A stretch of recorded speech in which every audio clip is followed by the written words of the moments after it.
Hi everyone, and welcome back to the Philosophy podcast. And today I'm going to do a quick video. I think it's going to be fairly quick.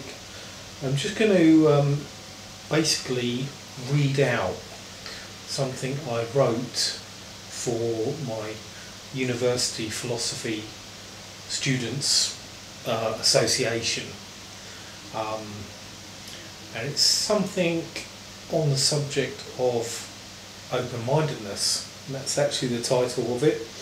And I see here I wrote it in September 2006.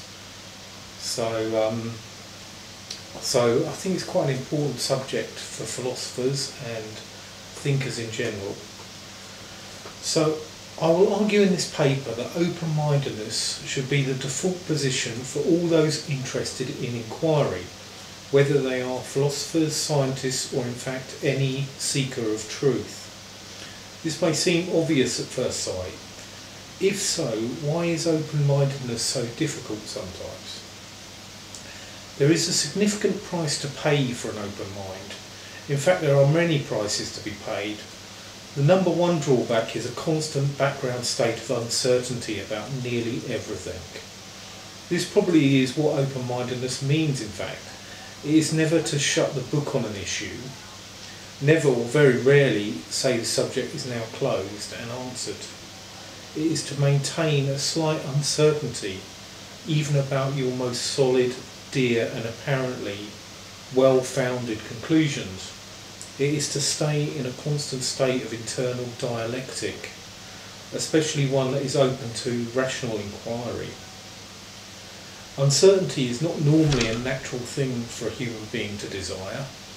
We tend to like things to be clear-cut, black and white, settled. Then we feel at peace, integrated and in harmony. Uncertainty means we are never completely at rest mentally, never entirely reconciled internally, constantly subject to change and revision, but this may be what open-mindedness requires. Another enormous cost to open-mindedness is being sympathetic to valueless ideas. Even the wackiest from the most dubious sources must sometimes be considered, not just cast aside. This inevitably leads to a lot of time wasted on arrant nonsense and even dangerous ideas. Some of these ideas are like mental virus jumping from person to person off the page. If your mind is open, it is like you are walking around with a big hole in your skin. Any germ pretty much can find a way in, and then your mental immune system is going to have to go into overdrive. Ultimately, one of these viruses could get a hold on you. If your immune system fights it off, on the other hand, you will be pretty much immune to it then, and it is immunity that you can pass on, often with just a few words to someone else. So ideas can be viruses, but they can also be antiviruses. You can learn informational immune responses from other people. Often you will find a book that will feel like it is literally clearing your mind. It is. It is an antivirus dissolving some of the infections you have picked up and either not recognised or being unable to completely fight off. With all these disadvantages, surely it is not prudent to have an open mind. Certainly it may well not be prudent, but many things that should be done are not prudent, perhaps. It may be, however, a necessary part of being a rational inquirer. If we do not have an open mind, information will find it much more difficult to get in. It's a kind of injure or cure type situation as opposed to kill or cure. If you survive, if your mental immune system survives, then you will be mentally so much stronger. Not only will you be immune to many mental viruses, but also you will have heuristic ways of recognising new ones you've never seen before. You'll know their shape, the way they strike you, the hook that get them into your ego. You'll be much better equipped than before to hold infection at bay. This again will lead to you being more open to information. You will be less afraid of infection. In fact, you may well start to enjoy seeing the flaws and sugar coatings on them. This may be a skill that some others in your life will value.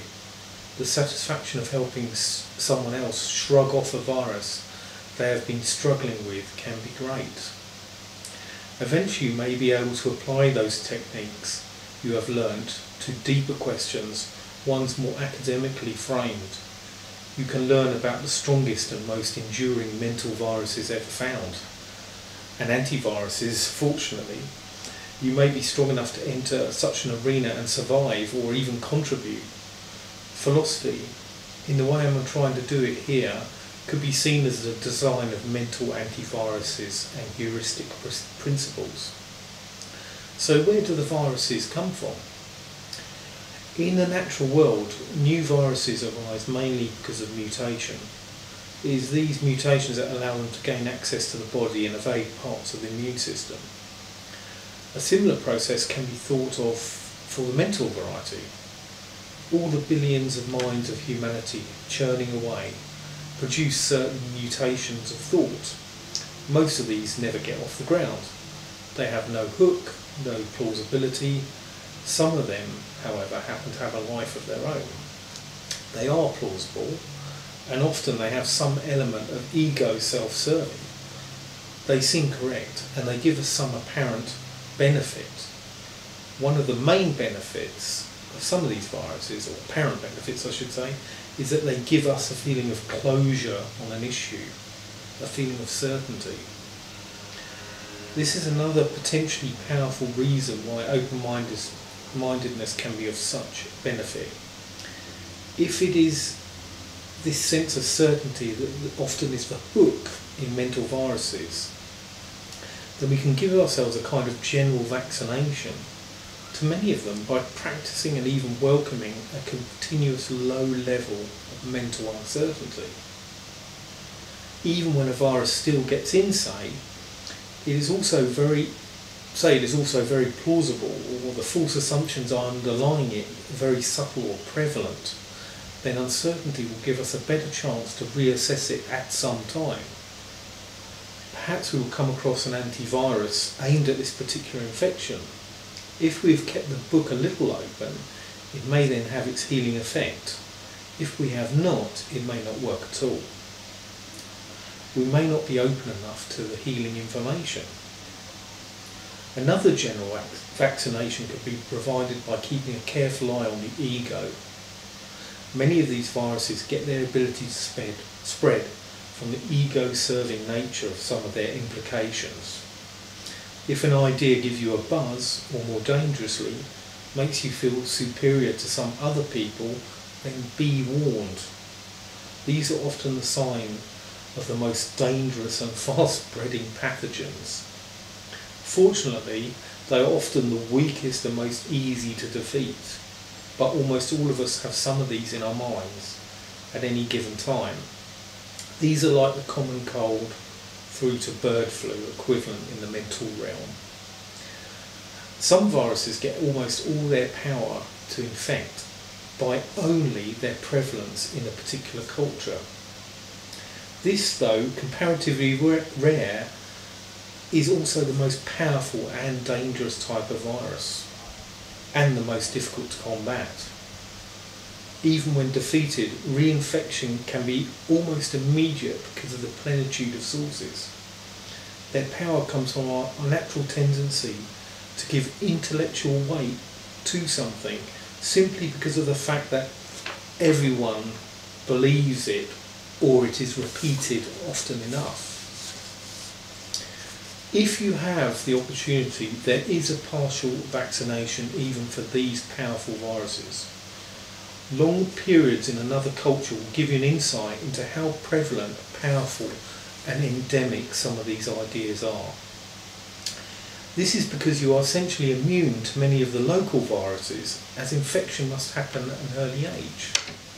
Because many are so simplistic, frankly. A person first exposed to some of these viruses as an adult will not even blink before pretty much dismissing them. A child can be much more vulnerable. There is one more way to guard against these and could be employed with the above or instead of it. And this is our old friend uncertainty again. A habitual low level of uncertainty about subjects of rational inquiry may even be able to reach these assumptions, ones that have been ingrained in us since our earliest days.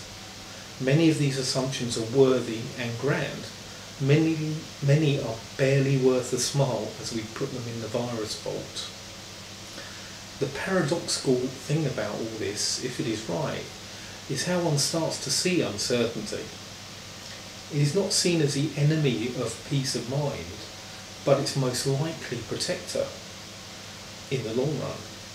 It is not seen as something that undermines self-confidence, but a reliable source of it. It can even be seen not as somewhat anti-religious or anti-spiritual, but as the way to a deeper and hopefully useful engagement with truth in all its variety. So there we go. Sounds a little bit pompous to me after these many years, nearly 10 years, but I think the ideas are good, and that's why I've recorded it for you. And I hope you enjoy it and get something from it. Thank you for watching, and I'll put a copy of it in the notes for the show. Cheers. Bye.